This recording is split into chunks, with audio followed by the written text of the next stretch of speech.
स्वाति जी, आप इंट्रोडक्शन देना चाहेंगे जैनिन का?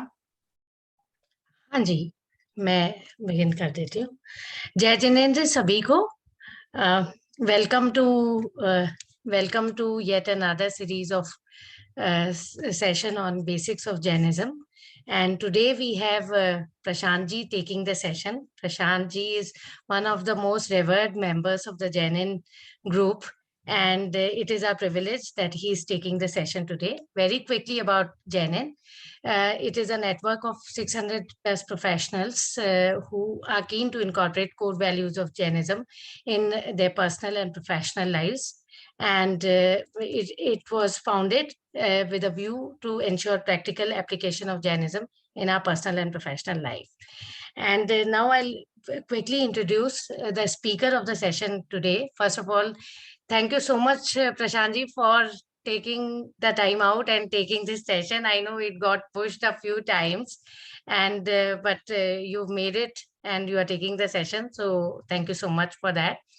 Now, a brief description about Prashant ji. Prashant ji grew up in Hyderabad and graduated from Sri Venkateshwara University in electronics engineering. He then attended management programs from IIM Bangalore, Ahmedabad, and is an MBA from European School of Management and Technology, Berlin. He has diverse experience in industry and energy sector, including renewables and health management positions in oil and gas, power and renewable energy, and served organizations like Siemens, Schneider Electric, etc. Currently, he is with GE Power. In India and US, he is active in various trade bodies and forums and is associated with Jainin, Jito, Arham Yog, Humat Samaj, Delhi, NCR, etc. Prashant ji is a great scholar too, as far as Jainism is concerned. And I think all the members on the Jainin platform have learned immensely from him over the past several years that Jainin has been formed. So thank you again, Prashant ji, for being here, and over to you for your session today. Swati ji, thank you. Jai Jinendra, everyone. Thank you for the kind introduction. I will share my screen and we begin the discussion. The topic for today, of course, is the Sat Tattva and the Nau Padarth. So I will do blend of English and Hindi as we go through the discussion. And I will want to start with the disclosure and the disclaimer. The disclaimer for sure is that Sat Tattva, though it's very simple, is a very complex topic. And it needs personal experience to be able to explain. Being still in a religious, in a family, I would say the Punya Pap or the lower version is what maybe we can discuss a lot more in experience. But there's also a Shuddha part of this, which I would only attempt to share my perspective and will be open for discussions. And also a disclosure, I've copied a lot of material from Arham Foundation, from Maharaj Shri Pravachan, from Prakashji Chavra, and the other internet sources. So all the presentation that I've collected is collected from various sources and of course from our Tattvarth Sutra. So what the way I would like to discuss the topic today is that what is Tattva? How does this kind of become a circle of life? What is the classification of Tattva? What is the role of karma? And there is a saying, Samyak Darshan is, agar tattva ka Shraddhan hai to Samyak Darshan hai. So how does that really work? So those are the topics I would like to discuss today and would like to engage and get into a conversation at the earliest. So moving on to the topic of Tattva. Tattva is basically fundamental element. It is the substance which is a truth or a reality. It is a universal truth. You can say, is it metaphysical or is it philosophical or a universal truth? In my view, it is a mix of both. First topic which I wanted to place on the table is, we said Sat Tattva ya Nau Padarth, and both are used. In my view, Jainism as a philosophy has multiple ways to explain the same concept, depending on the person's interest and the teacher's experience. so that everyone has in this world something to take. So some people have explained it with Nav Padarth and some have explained with Sat Tattva. And what does Sat Tattva plus Punya plus Pap, that is Nav Padarth, how does that translate? We will discuss that as we go forward.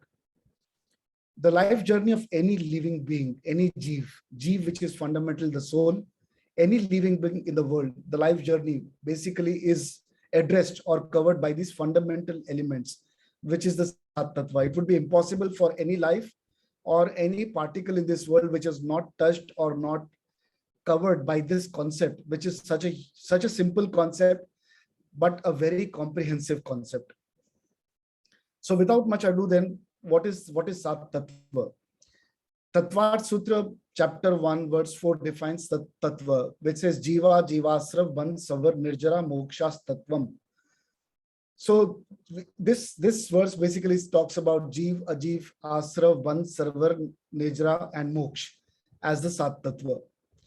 Now, when we say Tattva kitne hai Sat, or Tattva, Tattvat Sutra, the entire Tattvat Sutra, which is known as the Moksha Shastra. Moksha is again one Tattva, but Moksha Shastra, basically what we say is if you know this Sat Tattva, you're equivalent to having Samyak Darshan. If you have Shraddhan, firm belief in this Sat Tattva, then it is equivalent to having Samyak Darshan, which means that you are already on the path to salvation. So there is a very high significance given to Tattva in Jainism. This fundamental truth is basic step roadmap for salvation. But there are certain interesting topics that govern. For example, अगर सात तत्वों का knowledge या श्रद्धान में सम्यक दर्शन है तो तिर्यंच को भी सम्यक दर्शन होता है. तो then how तिर्यंच को सम्यक दर्शन कैसे होता होगा? These are complex or simple सात तत्व. तो तिर्यंच का सच्चा श्रद्धान कैसे होगा? I think that is an interesting topic. Somewhere down the line I would like to address and discuss. Now, the Sat Tattva, if we say, I will go with sequence and share about Jeev, Ajeev, which is fairly simple. But as we get into Asrav, Van, Sarvar, Nirjara, Moksha, it gets a bit complicated, I would say. So I will begin with explaining Jeev, uske baad Ajeev, my perspective, my take, then we get into Asrav, Van, Sarvar. I will rely on a bit of slides from also Prakash ji, and then Nirjara and Moksha. So this is how I will cover, and then I will cover my understanding, some experiences thereafter.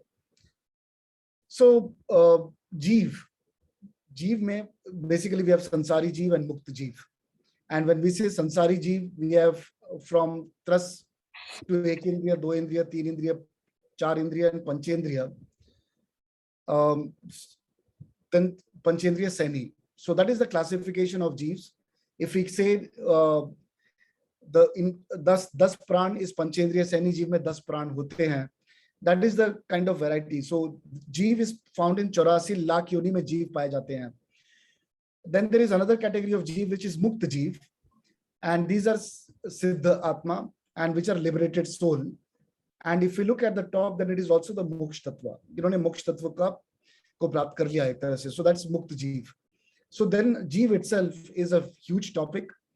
If we just start looking around Jeev, we have covered in the previous sessions Karm, Teen Lok, then Chhe Dravya. So those topics are all in a way, just by picking up this topic, Char Gati mein paye jate hain. Jeev Char Gati mein paye jate hain, Tiryanch, Manushya, Swarg or Nark. So again, that's another dimension of explaining Jeev. 84 lakh yoni is another dimension of explaining Jeev. 10 pran is another dimension of explaining Jeev. मन वचन काय त्रियोगा is another way of saying कि जीव के अंदर मन वचन काय त्रियोग से होता है और उसी से वो अपने सारे कर्म ट्रैक करते हैं. So जीव itself is a huge topic in itself, but to understand to have that firm belief that there is life, and in that life there is a soul, and the soul has its own different intensity or classification. To understand this is the first tattva. So agar simple, how do you apply Jeev in your practical life? Fundamental thing that I personally try to do in my life is pani prashant छान के पियो. Even if I travel, even if I take a mineral water bottle, मैंने नियम नहीं लिया है, but I do try कि मैं उसको कम से कम छान लूं. Now, is that pakka procedure? Maybe not, but at least it is reminding me all the time कि यार पानी में मर्यादा के बाद जीव होते हैं, उस जीव का हमें संरक्षण करना है. तो that is a simple technique I follow in my day-to-day life, even if I travel. कि भाई बाहर का मैं भोजन कर रहा हूँ, होटल में तो शायद वो छान के भोजन नहीं बना रहा है, बट मैं जब पानी पीऊं एटलीस्ट मैं कोशिश करूं कि मैं अपना पानी छान के पीऊं. That is the fundamental source. You can have your own trigger कि मैं दिन में अपना एक तत्व का ध्यान कैसे करूं. तो एक जीव तत्व का ध्यान करना एक सिंपल प्रोसीजर हो सकता है. मेरे लिए एक सिंपल प्रोसीजर है कि भाई अपने जल में जीव को आप ध्यान में रखो, या फिर आप पैदल चल रहे हो तो नीचे देख करके चलो कि भाई मैं मॉर्निंग वॉक जब करता हूँ सामने देख के कोशिश करता हूँ. माइंड तो दौड़ता रहता है, बट आई ट्राई टू सी कि ठीक है जीव कोई पैर में ना आ जाए. So these are simple things that you can do in your daily life just to remind yourself there is life all around you, and you need to be mindful that you are not going to destroy life in the topics that you do. So that is the first tattva, jeev. The second tattva that we talk about is ajeev. And when we move to ajeev, it's an interesting topic because ajeev mein there are two parts. One is matter and the other is non-matter. यानी कि इसमें एक matter जैसे पुद्गल, and then you have आकाश, धर्म अधर्म, आकाश काल, time. Now these are ajeev substances, but they are not physical in form. Now to understand ajeev, when we say matter में the interesting combination that I want to talk about here is when we talk about jeev, मुक्त जीव और संसारी जीव. संसारी जीव और अजीव ये दोनों का परस्पर उपकार है. they are interdependent, they need each other to survive, they need each other to transmigrate. एक दूसरे के बिना ये कंप्लीट नहीं है. जीव को एक पुद्गल चाहिए, जैसे हम अपने शरीर में we are using the body, the soul to do what we need to do. हम भोजन कर रहे हैं तो that's another material that we are converting into energy. For example, हम चल रहे हैं तो मोशन के लिए we are getting the support from dharma. अगर हम रुक रहे हैं तो we are getting a support from the adharma. So these are all which are kind of supporting each other, and this is all the fundamental of life. So ajeev mein there is a lot of physics, there is a lot of chemical reactions, it's a lot of atom. I would not get into the details today. I just want to broadly touch ki ajeev jo hai, that is matter which is non-living, and jeev on the other side. These two are very interdependent. तो मैंने अपनी तरफ से एक interdependence का एक picture जैसे बनाया है. I just copied a picture which I liked from the web to say how does life continue. अगर जीव अपने आप में मैं अगर मुक्त जीव मानूं तो वो तो सिद्ध आत्मा है, बट बाकी सारी आत्माएं जो हैं उनके साथ कुछ कर्म जुड़े हुए हैं, और उस कर्म के साथ कुछ पुद्गल यानी कि अजीव तत्व जुड़े हुए हैं, और उसी के साथ संसार का ताना बाना. We are intertwined with karma together with अजीव, और ये जो इंटरट्वाइन के कारण, इस ताने बाने के कारण इस संसार का सारा चक्र चल रहा है. So if I have to say, पहले के दो तत्व जो हैं जीव और अजीव, ये दो तत्व हैं. और अगर 7 तत्वों में बेसिक कैटेगरी अगर करी जाए तो जीव और अजीव ये दो बेसिक कैटेगरी में आते हैं. और इसके आगे जब हम चलते हैं तो then it kind of talks about how the jiv and ajiv interdepend on each other, भाव और द्रव्य से, जो कि हम आगे बात करेंगे. But I found this concept interesting कि जीव और अजीव और दोनों का बंधन कर्मों के साथ, और ये संसार का फाउंडेशन है. इसी से हमारा जीवन, संसार का चक्र चल रहा है, जिससे हम सारे संसार में भ्रमण कर रहे हैं. अवर हैप्पीनेस, अवर सैडनेस, पाप पुण्य, this is all intertwined with the combination of जीव and अजीव तत्व. ये होता कैसे है?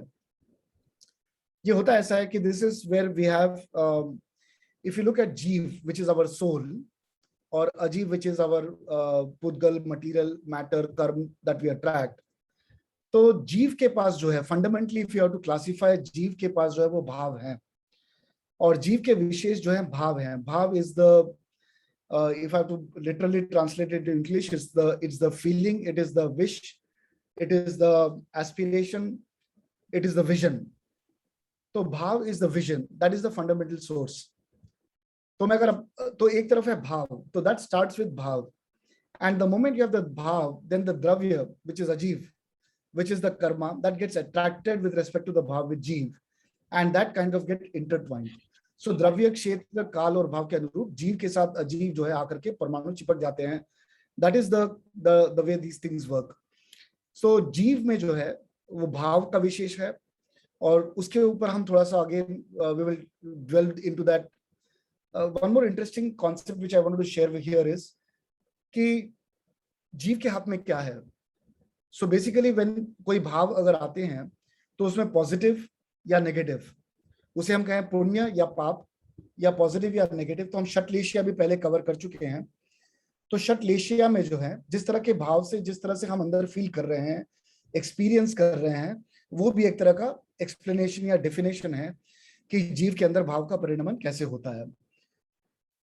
तो उसके बाद जो हम आते हैं आगे द्रव्य से, जो कि इंटरैक्शन ऑफ द जीव विथ कर्मा, तो वो द्रव्य कर्म हो जाता है. तो उसमें कर्म का आना जो है उसे हम आश्रव कहते हैं, जो कि अपना अगला तत्व है. और कर्मों का आना और आत्मा से बंध जाना, उसे हम बंध कहते हैं, ये अगला तत्व है. अब ये दो जो है आश्रव, अब इसका एग्जाम्पल जो सिंपली हम हर शास्त्र में पढ़ते हैं कि अगर कोई नाव है और उसमें छेद है तो पानी आ रहा है. तो व्हेन यू हैव, तो आपके जब भाव है, इच्छा है, राग और द्वेष है, तो उससे कर्म आपके अट्रैक्ट हुए हैं और आपके पास कर्म उदय में आ रहे हैं. द्रव्य क्षेत्र और काल और भाव के अनुरूप अपने कर्म उदय में आ रहे हैं.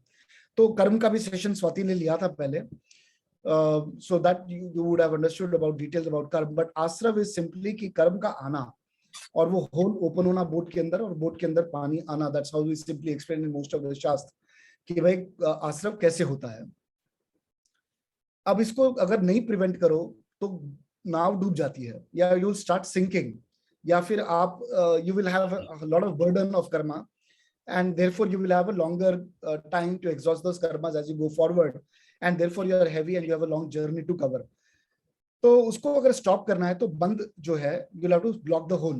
तो उसे कहते हैं बंद, कि भाई आपको बोट में होल ब्लॉक करना होगा, तब जाकर के, सॉरी, बंद तो कर्म का बनना हुआ. तो जैसे ही कर्म अटैच हो रहे हैं और उसके साथ आप जितना राग या द्वेष कर रहे हो, the way you are reacting to that, उसके आत्मा के साथ जितना आप राग के साथ संबंध कर रहे हो, तो then that gets attached strongly, तो उससे बंद हो जाता है. And it kind of becomes, तो कर्म के बंद के ऊपर स्वाति ने सेशन किया था. I would not get into the detail of the बंद कर्म, बट आई वुड से कि जब कर्म बंद हो जाता है आत्मा के साथ, तो that kind of starts defining the further. उसका उदय भी आएगा बाद में, और उसको आपको या तो भोगना पड़ेगा, and so forth. So it is going to be a repeat cycle, आगे बढ़ती जाएगी. अगर कर्मों को आना रोकना है तो उसे संवर जो है, संवर में जाके कर्म को you will have to block the hole, तब जाके संवर होगा, कर्म का नया फ्रेश आना बंद हो जाएगा. But there is already a deposit of karma, जो पानी अंदर बोट में रह गया है, that is still there, but नया पानी अंदर नहीं आएगा. You have kind of fix the hole. तो उस समय we come to the position of संवर.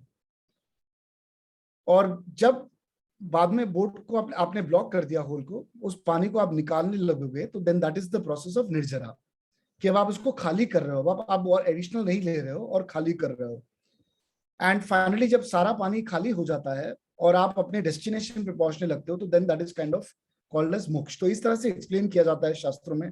इट्स वेरी सिंपली एक्सप्लेन्ड कि कर्मों का आना आश्रव, कर्मों का आत्मा के साथ संबंध होना बंद, कर्मों का आना रुकना संवर, और अगर उसके बाद उसकी निर्जरा करना, तप वगैरह करके निर्जरा करना, और बाद में उसका संपूर्ण नाश करना मोक्ष.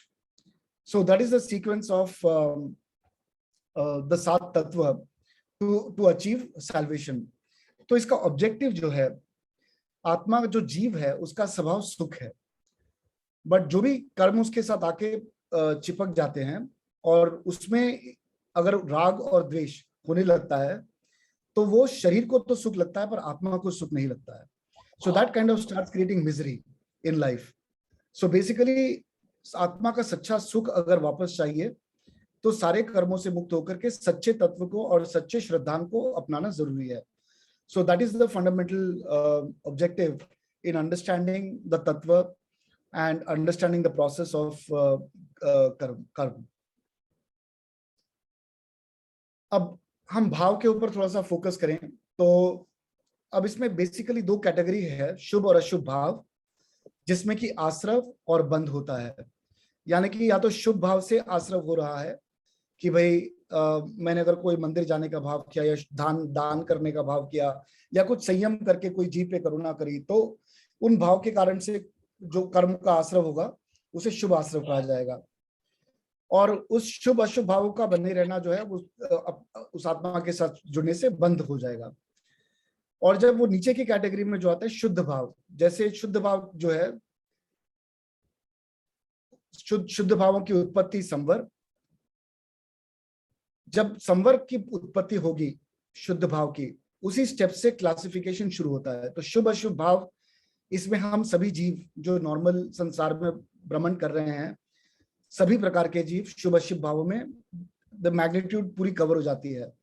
पर शुद्ध भाव में फंडामेंटल संवर है, जबकि उत्पत्ति होती है। तो यहाँ पे एक तरह से देखा जाए तो जब गुणस्थान में प्रवृत्ति हो या फिर सम्यक दर्शन होने के बाद जब सच्चा श्रद्धान हो जाए, और सच्चा श्रद्धान होने के बाद ही संवर की जर्नी शुरू होती है। और जब वो सच्चा श्रद्धान इतना स्ट्रांग होने लगे कि मैं और कर्मों की तरफ ना ध्यान दूं, संसार में जो नॉर्मल अट्रैक्शन है उसकी तरफ ध्यान ना दे करके, अब इफ आई स्टार्ट सैक्रिफाइसिंग, और तब तपस्या आदि करने लगूं, और जैसे मुझे प्यास लग रही है और पता है पानी नहीं छना हुआ है और मैं ना पीऊं, और I am able to manage that tapasya, a very simple example, उससे फिर धीरे धीरे निर्जरा शुरू होती है, where you are able to then stand firm on your belief. और उसमें फिर आपका फोकस अब अपने शरीर पे नहीं है, क्योंकि अब आपने जान लिया है कि शरीर तो अजीब है और आपको आत्मा का साथ देना है। तो उस तकलीफ को आप अपने शरीर के तकलीफ देने के बावजूद भी, if you are able to strengthen your will power, strengthen your belief, तब जाकर के निर्जरा शुरू होती है।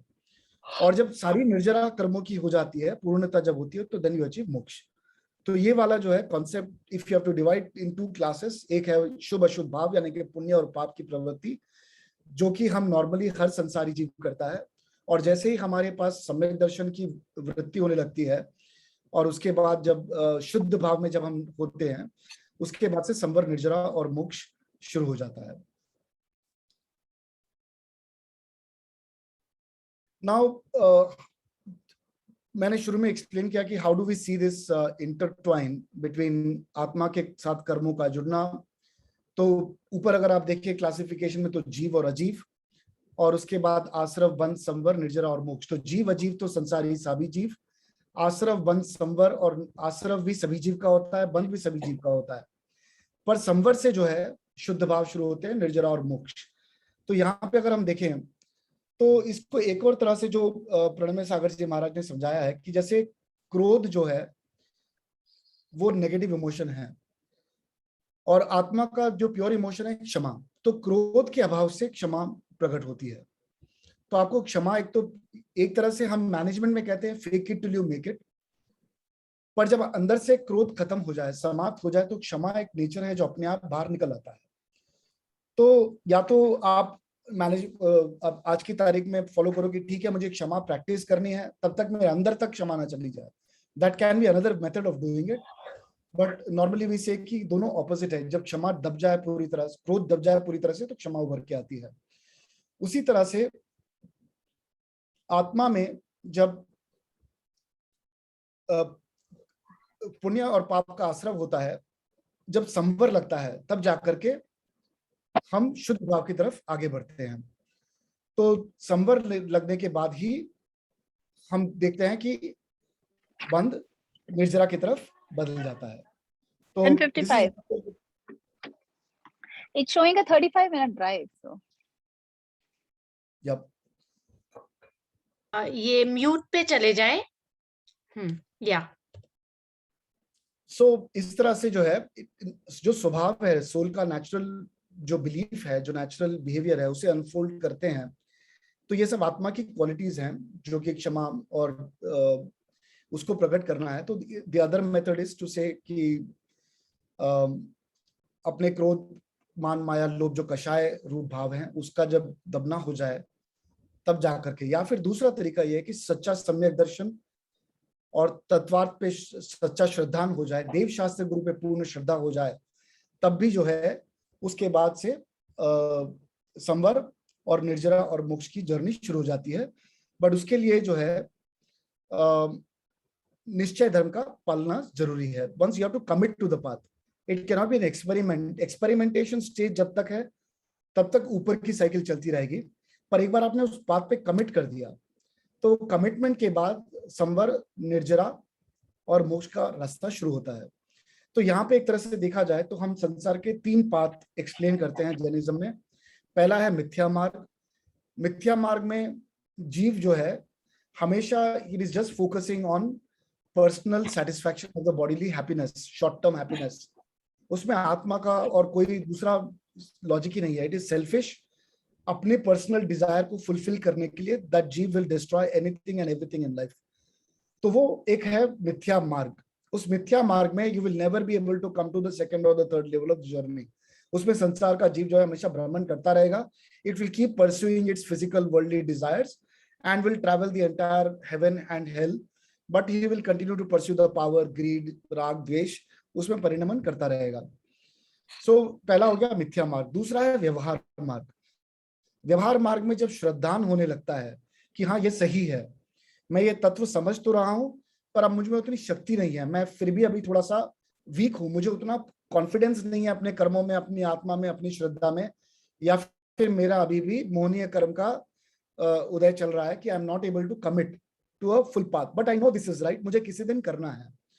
तो जब आप उस द्रव्य क्षेत्र काल भाव में अपने आप को सराउंड करके रखते हो तो आपकी जर्नी शुरू होती है। और तब जाकर के फिर बाद में once you commit to the path, कुछ व्रत नियम आप लेने लगते हो, प्रतिमा धारण करने लगते हो, तब जाकर के आश्रम निर्जरा, संवर निर्जरा से आप आगे बढ़ते हो। तो संवर is kind of the middle point जहां पे आपको एक बार स्टॉप करोगे आप, and then you will start the journey for nirjara and moksha. That is the kind of focal point, if I have to say, जब आप untwine कर पाओगे the journey of attachment of जीव with कर्मा। तो अगर सामान्य रूप से मैंने पहले बताया कि जीव और अजीव जो है, everybody, all of us basically will be basically associating in सामान्य रूप, जीव और अजीव तत्व जो है सामान्य रूप से सभी लोग इसमें कर रहे हैं। और विशेष रूप से आश्रम, वन, संवर, निर्जरा और मोक्ष जो है, then these are special categories which you understand subsequently, अजीव के नीचे जाकर के देन स्पेशल कैटेगराइजेशन करने से आश्रम, वन, संवर, निर्जरा और मोक्ष तत्व आगे हम देख पाते हैं। तो बेसिक कैटेगरी जीव अजीव है, और if you go deeper into the classification and categorization, we can say the tattva are classified into 7 categories. इसको एक बहुत ही इंटरेस्टिंग पर्सपेक्टिव प्रणव सागर जी महाराज के प्रवचन सुनकर के मुझे मिला, जहां पे उन्होंने बोला कि ठीक है, देयर आर 2 पर्सपेक्टिव्स। एक तो 7 तत्व का श्रद्धान, और क्या देव शास्त्र गुरु पर सच्चा श्रद्धान, उसे भी हम कहते हैं कि सम्यक दर्शन, और 7 तत्व का श्रद्धान भी हम सम्यक दर्शन कहते हैं। How are these 2 connected? तो उन्होंने काफी इंटरेस्टिंग एक्सप्लेनेशन दिया है कि अरिहंत और सिद्ध जब हम कहते हैं तो वो मोक्ष तत्व हैं। अगर आपका अरिहंत और सिद्ध, if you believe in them for sure, तो आपका मोक्ष तत्व में बाय डिफॉल्ट श्रद्धान हो गया। तो देव शास्त्र गुरु का श्रद्धान अगर हम कह रहे हैं, उसमें अरिहंत सिद्ध, जो पंच नमस्कार में हम कहते हैं अरहत सिद्ध आचार्य उपाध्याय सर्व साधु, तो उसमें अरहंत और सिद्ध पे पक्का श्रद्धान है कि यहाँ अरिहंत होते हैं, 24 तीर्थंकर होते हैं, सिद्ध शिला है, और सिद्ध में अनंतानंद सिद्ध परमेष्टि हैं जो कि मोक्ष में है। तो एक तत्व का पक्का श्रद्धान हो गया। तो that is one way of सच्चा श्रद्धान। तो देव शास्त्र गुरु में अगर हम गुरु की तरफ देखें, तो गुरु में जो है, गुरु की चर्या को अगर हम देखते हैं, तो गुरु ने संवर किया हुआ है और गुरु निर्जरा के मोक्ष पर हैं। They are on a committed path. वो निश्चय मार्ग पे चल रहे हैं, और वो निश्चय मार्ग पे चलते भी हैं और चलना भी सिखाते हैं।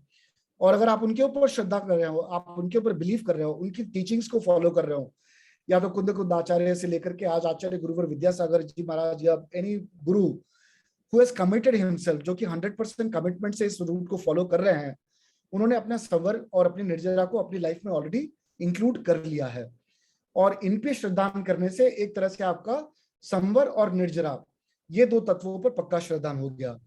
तो देव शास्त्र गुरु की सच्ची श्रद्धा में अगर देव की हमने देखा अरहंत सिद्ध, गुरु का हमने देखा संवर और निर्जरा, और शास्त्र में जब हम देखते हैं तो शास्त्र में हमें तत्वों के बारे में समझना, ये सब एक्सप्लेनेशन हमें समझ में आता है. There is also another source of understanding, और उसमें भी हम पढ़ के समझ सकते हैं. तो देव शास्त्र गुरु की श्रद्धांत या 7 तत्वों की श्रद्धांत, these are not completely totally different, they are in a way intertwined or interconnected. So this was an interesting perspective I found and I wanted to share with you while preparing for this session. और अगर हम इसको देखें तो पहला वाला जो है अरिहंत सिद्ध, तो वहां पे जो है मोक्ष तत्व है जहाँ पे जीव आत्मा है, और अरिहंत में जहाँ पे शरीर तो है, आधा कर्म का नाश हो चुका है पर आधे कर्म अभी बाकी है. तो अरिहंत और सिद्ध की अवस्था में मोक्ष तत्व का जो हम सद्वान करते हैं वो ऊपर की कैटेगरी में है. और जब हम देखते हैं कर्म बंध को संवर और निर्जरा से गुरु के पाद पर हम देख रहे हैं कि जो निश्चय मार्ग पे चल रहे हैं वो संवर और निर्जरा की तरफ हम देख सकते हैं, उनमें ये तत्व मिल रहे हैं. पर एक इंटरेस्टिंग क्वेश्चन उन्होंने रेज किया कि भाई 7 तत्वों की श्रद्धांत इज अ कॉम्प्लेक्स टॉपिक, और त्रियंश जो है वो तो पढ़ लिख नहीं सकते हैं, और हम कहते हैं अपने शास्त्रों में कि त्रियंश को भी सच्चा सम्यक दर्शन होता है. तो त्रियंश को सम्यक दर्शन कैसे होता होगा? उन्हें तो 7 तत्वों की समझ नहीं है, वो तो पढ़ लिख सकते नहीं है, तो उन्हें कैसे श्रद्धान होता होगा? तो he has given a perspective कि सच्चे देव शास्त्र गुरु की श्रद्धान भी अगर है और उससे भी 7 तत्वों का श्रद्धान हो जाता है, और उस निमित्त से भी त्रियंशों में भी सम्यक दर्शन होता है, और सम्यक दृष्टि जीव त्रियंश में भी होते हैं और मनुष्य में भी होते हैं. तो that was an interesting perspective और a take away from the 7 tattva that I got to learn and I wanted to share with you today. तो संगीत पंचेंद्रिय जीव जलचर थलचर नभचर जीव की सम्यक दर्शन की परिभाषा घटित होती है. That is the example that I just gave in the last slide. एक और पर्सपेक्टिव जो मुझे जो मैं बता रहा था कि भाई 7 तत्वों में देव शास्त्र गुरु कैसे हैं, तो देव कौन, अरिहंत सिद्ध, मोक्ष किसको होता है? सभी जीवों को मोक्ष पॉसिबल है, तो इससे जीव तत्व में पता चलता है. जीव को मोक्ष कैसे होता है? तो अजीव के छूटने से मोक्ष होता है, तो इस समय अजीव तत्व का भी आभास होता है. तो interesting ways of somehow getting back to understand one of the tattva in 7 तत्व.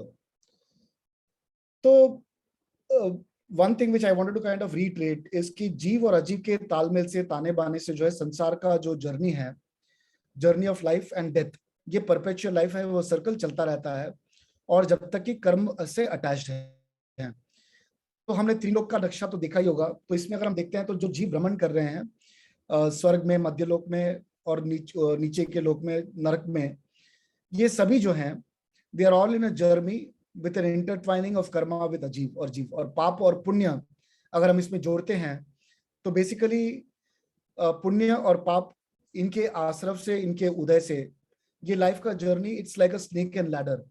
And it's a very interesting concept कि भाई अगर हम देखें तो there are some very nice paintings in Europe in the museum, जहाँ पे वर्चुअल गेम भी है जो हम देख सकते हैं कि भाई ये गेम एक परपेचुअल लाइफ साइकिल है. जब तक हम इसे ब्रेक ना करें और संवर निर्जरा और मोक्ष की तरफ ना चलें, तब तक ये साइकिल जो है इटर्नली चलती रहती है.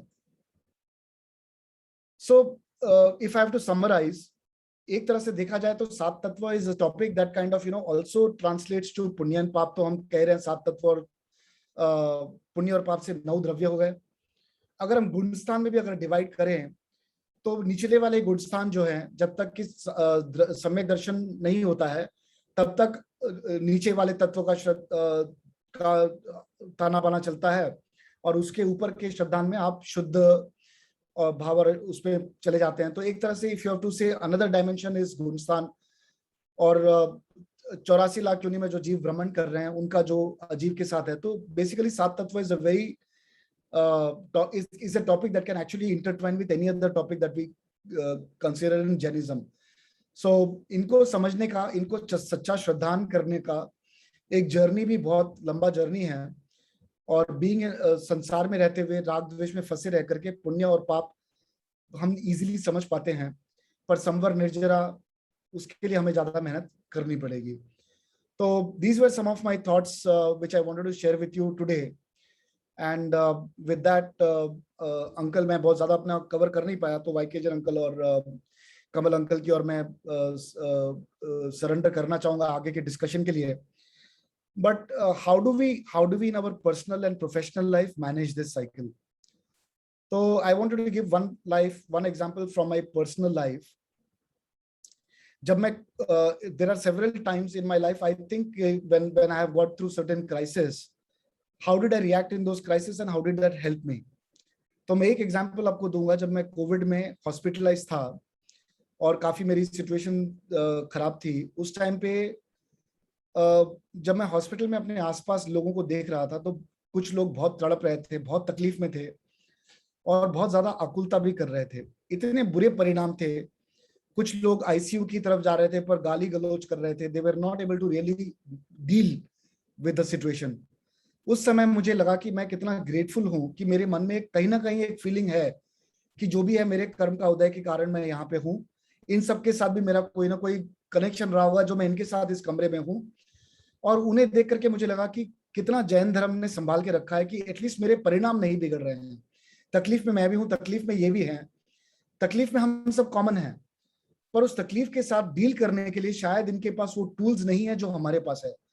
और मैं उस टाइम पे वाज सो ग्रेटफुल कि मेरे पास प्रणय सागर जी महाराज के मोबाइल पे 2 ईयरफोन लगा करके ध्यान और जाप, यही 2 चीज कर रहा था मैं. और उससे मुझे काफी रिलीफ मिला और एटलीस्ट मुझे पीस मिला. मुझे लगा कि मैं डिफिकल्टी को टाइड कर पाऊंगा. डॉक्टर्स अपना ट्राई कर रहे हैं, मेडिकेशन अपना काम कर रही है, हॉस्पिटल में मैं कह दूं बाहर निकल नहीं सकता हूं, जो हम कर सकते हैं वो कर सकते हैं, तो at least I can be in peace with my self. So I think that was one very practical experience that I went through, and because of that dhyan, that jap, I think I was able to sail through and I was able to revive and come back after a month of hospitalization. और मैं कहीं देख रहा था अपने आसपास जो लोग अपनी दम तोड़ रहे थे, they were actually going through a very difficult time. और मुझे लग रहा था कि ये भगवान, we are really grateful as Jains to have had this learning that has kind of given us this kind of peace to tide over real bad crisis in our life. So that was one of my personal example I just wanted to share with you. एक professional level पे मैं आपको example दूंगा जो मैं apply करता हूं, जिसमें हम ये कहते हैं कि भाव प्रधान है.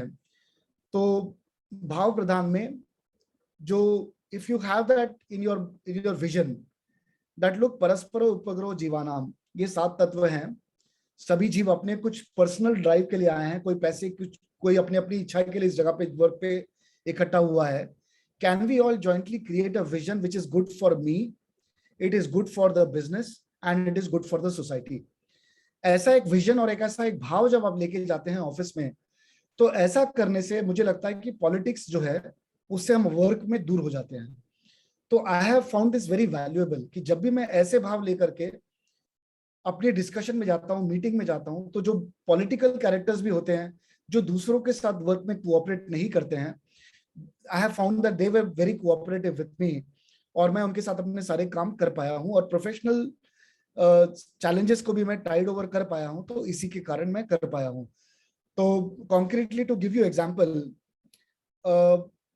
जैसे नॉर्मली हम चेज करते हैं टाइटल को कि भाई ये पोजीशन है, ये पावर है, मुझे ये पोजीशन चाहिए, मुझे पावर चाहिए, मुझे लोग रिपोर्ट करना चाहिए. तो मैंने अपने माइंड में उसको चेंज किया कि नहीं, मुझे पोजीशन, पावर, टाइटल नहीं चाहिए. Can I do good for business, for me and for the society, and can I create an influence, and can my influence be the power? तो आज से 2 साल पहले जब मैंने 3 साल पहले जब मैंने जॉब ज्वाइन किया, उस टाइम पे suddenly the organization reorganized and they said large part of the team that was reporting to me, 70% of my business will not report to me anymore. जब मुझे ऐसा बताया गया तो basically now I was left with a very small team, very small power, but position और title मेरा था managing director. In that time, I did not allow that feeling to get over me कि यार मेरे से power छीन लिया गया या मेरा इन्फ्लुएंस खत्म हो गया. I said, look, I have my own vision, I have my influence.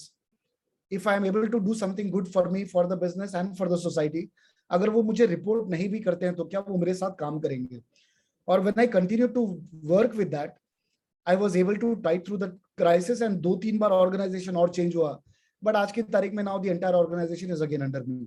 So if I were 10 years ago, जब मैं यंग था, अगर ऐसी सिचुएशन होती तो शायद मैं रिजाइन करके चला जाता. बट आज की तारीख में I think that is helping me to kind of also manage my professional life better. तो ये एक एग्जांपल मैं आप लोगों के साथ शेयर करना चाह रहा था फ्रॉम द प्रोफेशनल लाइफ.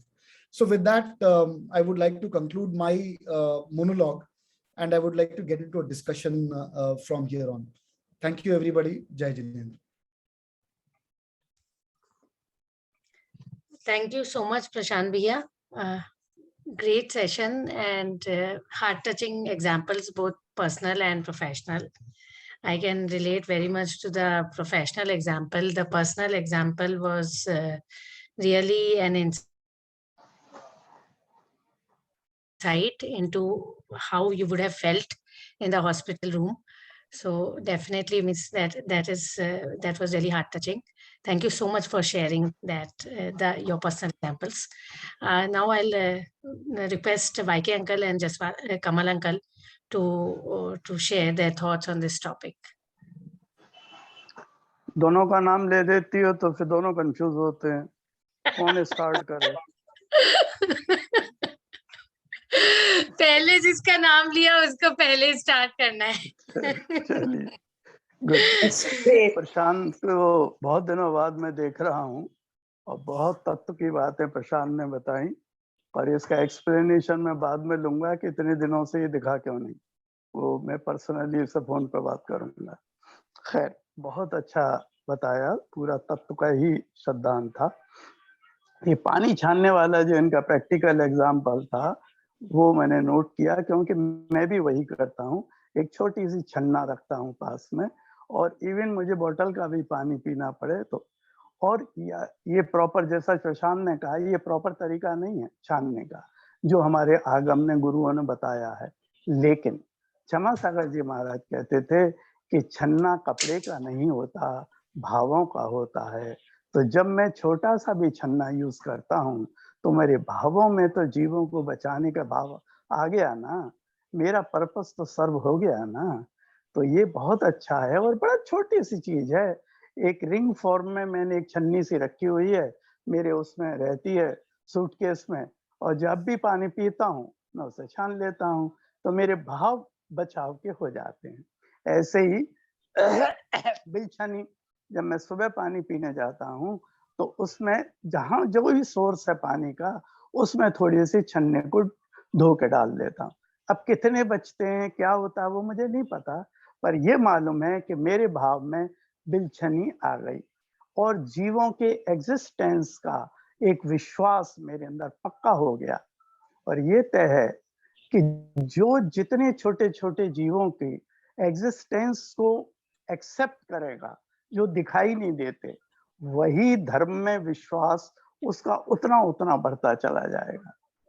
अगर हम सिर्फ मनुष्य को बचाने की बात करते हैं तो हमारा धर्म छोटा हुआ, जानवरों को बचाते हैं और हम आगे बढ़ गए एक स्टेप, जो जीव दिखाई नहीं दे रहे उनको बचाने के भाव और क्रिया करते हैं तो हम फाइनल स्टेज पर पहुंच गए। एक पॉइंट, भाव जीव के ही नहीं अजीव के भी होते हैं। बार बार प्रशांत ने प्रणम्य सागर जी महाराज का नाम दिया, और मुझे बहुत अच्छा लगा कि आजकल मेरे बहुत श्रद्धेय प्रणम्य सागर जी हैं, और उनकी दो चीजें मैं लगातार सुनता हूँ और एब्स्ट्रैक्ट बनाकर भेजता हूँ। तो उन्होंने ये एक्सप्लेन किया कि अजीव के भी भाव होते हैं, इवन पारिणामिक भाव अजीव के होते हैं। क्यों? क्योंकि जो गुण है, जो उसका स्वभाव है, वो भाव ही तो है। जैसे किसी की हार्डनेस अजीव की, वो उसका गुण है, उसका स्वभाव है, तो ये उसका पारिणामिक भाव हो गया। पारिणामिक भाव का एक और महत्वपूर्ण पॉइंट है, जो बाह्य निमित्तों से अफेक्ट ना हो। तो इसकी हार्डनेस जो है मेरी टेबल की, ये अफेक्ट नहीं हो रही है, इसलिए ये इसका पारिणामिक भाव है। सो कंक्लूजन इज कि भाव जीव के भी होते हैं और अजीव के भी होते हैं, पारिणामिक भाव दोनों के होते हैं। आश्रव के साथ बंध, तो इन्हें अलग अलग क्यों कहा? ऐसा कोई है ही नहीं, इंक्लूडिंग अनंत भगवान, कि आश्रव हो और बंधन हो, चाहे एक समय का हो, तो इन्हें दो चीजें क्यों कहीं? तो उसका जवाब दिया गुरुजनों ने, ये भी दो क्रियाएं हैं, इसलिए इन दोनों क्रियाओं को हम अलग अलग मेंशन करते हैं, चाहे ये युगपत होती हैं। जैसे जब स्वाति को देखने के लिए गए तो स्वाति पसंद आ गई, पर इसको रिंग पहनाई, तो रिंग पहनाने की क्या जरूरत थी भाई? ये पसंद आ गई, बात खत्म हो गई। नहीं, दो क्रियाएं हैं, एक स्वाति को पसंद करना, दूसरे साथी को एंगेज कर देना, बांध लेना। पहले तो आश्रव हुआ, फिर स्वाति बंध गई। तो इस तरह से युगपत होते हुए भी 2 क्रियाएं हैं, तो ये दोनों क्रियाएं गुरुजनों ने अलग अलग करी हैं। एक पॉइंट शुद्ध भाव का प्रशांत ने मेंशन किया कि संवर होते ही शुद्ध भाव शुरू हो जाते हैं। यहाँ मैं थोड़ा सा डिफर करूंगा, क्योंकि बेनारद जी ने एक दिन मुझसे प्रश्न किया, बताओ संवर कहाँ से शुरू होता है? तो मैंने एज यूजुअल हायर वाले गुण स्थान बता दिए। उन्होंने कहा नहीं, दूसरे गुण स्थान में संवर क्यों नहीं? मिथ्यात्व संबंधी जितनी प्रकृति हैं उनका संवर हो रहा है या नहीं हो रहा? बिल्कुल सही। तो शुद्ध भाव तो 7वें गुण स्थान की जब निवृत्ति आत्मक स्टेज आ जाएगी तब अपन शुद्ध भाव मानेंगे, पर संवर स्टार्ट करेंगे हम दूसरे गुण स्थान से। एक जो प्रैक्टिकल पॉइंट इन्होंने बताया इन चीजों का, मेरे जीवन में भी घटित हुआ। मैं अपनी दोनों माँओं को पूजता था और मेरे दिमाग में वो वाले सपने थे उनकी पूजा आदि करना। जब मैं धर्म में आया तब मैंने उनको, जो उनका रियल था स्टेटस, उस पर ले आया कि ये एक जीव और एक पुद्गल का कॉम्बिनेशन है और मेरे से इनका अलग होना अवश्यम भावी है। तो ये मेरी माँ है। और उसका फायदा ये हुआ कि जब दोनों माएँ इंटरवल से गईं तो मुझे ज्यादा तकलीफें हुई। 15 मिनट में दुखी हुआ। उसके बाद चूंकि मैंने पहले से ही मन बना रखा था कि माँ है क्या, जीव और अजीव का एक कॉम्बिनेशन है जो कि अनित्य है और उसका बिछाव मेरे से अलगाव होना अवश्यम भावी, या तो मैं जाऊंगा या वो जाएंगे। लास्ट स्टेज में भाभी माँ बहुत ज्यादा मुझसे अटैच हो गई थी, क्योंकि मैं फ्री था, दिन भर उनकी सेवा में रहता था और कोई रहता नहीं था। तो कहती बेटे तुझसे बहुत मोह हो गया है। नहीं माँ, अब अपन को मोह कम करना है, क्योंकि वो समय आ रहा है कि हम दोनों अलग अलग होंगे। तो ये किससे हुआ? जीव और अजीव की नॉलेज से। लेकिन जब नहीं थी और अगर मैं धर्म में नहीं आता तो मैं तो लगभग पागल जैसा हो गया होता उनके जाने के बाद। एक पॉइंट आया कि 7 तत्व, फिर कोई बोला 7 तत्व क्या है? जैसा प्रशांत ने बोला, तो इनको कहेंगे मोक्ष मार्ग की 7 सीढ़ियां। तो फिर 7 तत्व जब तुमने कह दिया तो 9 पदार्थ कहने की क्या जरूरत पड़ गई थी तुमको? अरे 7 तत्व में जो आश्रव है वो है क्या? पाप और पुण्य ही तो है। तो फिर 9 पदार्थ क्यों कहा? तो दूसरे आचार्य ने कहा कि ज्यादातर लोगों को ये आश्रव संवर वगैरह समझ में नहीं आएंगे। इनको तो सीधा सीधा बताओ पाप और पुण्य, ये इनको समझ में आएंगे। तो उन्होंने वो 2 ऐड कर दिए। तो वीर सागर जी महाराज हमारे साथ थे, तो उनसे चर्चा हो रही थी। तो तब ये तय हुआ कि 7 सीढ़ियां मोक्ष मार्ग की 7 तत्व और 9 सीढ़ियां मोक्ष मार्ग की 9 पदार्थ। तो फिर मैंने चिंतन किया कि इसमें डिफरेंस क्या हुआ? अरे भाई, मेरे से और मोक्ष का डिस्टेंस तो बराबर ही है ना भाई। 7 राजू है तो 7 तक तो तुमने कह दिए, तो एक एक सीढ़ी एक एक राजू की हो गई। अब एक एक राजू चढ़ना तो बड़ा डिफिकल्ट है ना भाई। तो उन्होंने कहा थोड़ी छोटी छोटी सीढ़ियां कर दो। तो उन्होंने 7 सीढ़ियों की जगह 9 सीढ़ियां कर दी, जो मेरे जैसे लोगों को चढ़ने के लिए आसानी हो जाएगी, पाप पुण्य को समझने में आसानी हो जाएगी। क्यों मैं दिन रात ये पाप पुण्य के चक्कर में रहता हूँ और तो ज्यादा मैं कुछ करता नहीं। तो इस तरह से अपन 7 तत्व और 9 पदार्थों को समझ सकते हैं।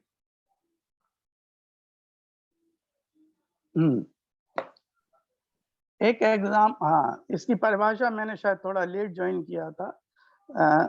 तत्व वस्तु का भाव तत्व हो गया, और पदार्थ जो जाना जाए, निश्चय किया जाए, उसे अर्थ कहते हैं या पदार्थ कहते हैं। तो ये दोनों की परिभाषाएं बन जाएंगी। अब एक एग्जाम्पल से करें श्रमण शरीर की अपेक्षा वस्तु है, श्रमणता की अपेक्षा तत्व है और जीव की अपेक्षा वो पदार्थ है। इस तरह से अपन तीनों को अलग अलग समझ सकते हैं। आखिरी पॉइंट अपन वो देखेंगे कि जानवरों की जो प्रशांत ने बात करी, ये जो त्रियंश हैं, इनको सम्यक दर्शन कैसे होता है। तो बाकी तो जाति स्मरण वगैरह हैं ही, संबोधन है, धर्म श्रवण है, लेकिन एक इंपॉर्टेंट पॉइंट ये है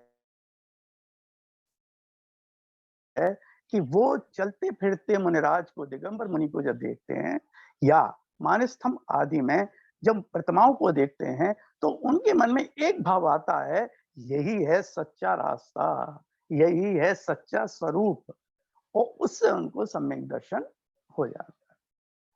जय जिनेन्द्र, आशीर्वाद प्रशांत, डांट बाद में फोन पे हो गया। अंकल एक चीज, ये जो आपने बोला ना जीव की अपेक्षा पदार्थ है, वो वाला नहीं समझ आया, ये जो लास्ट सेकंड देखो, पॉइंट आपने बोला। वो तो मुझे भी नहीं समझ में आया, जो मैंने लिखा था, मैं पढ़ा, मैंने तेरे को बता दिया। अब कमल थोड़ा और इससे प्रकाश डालेंगे। चलिए कमल भाई।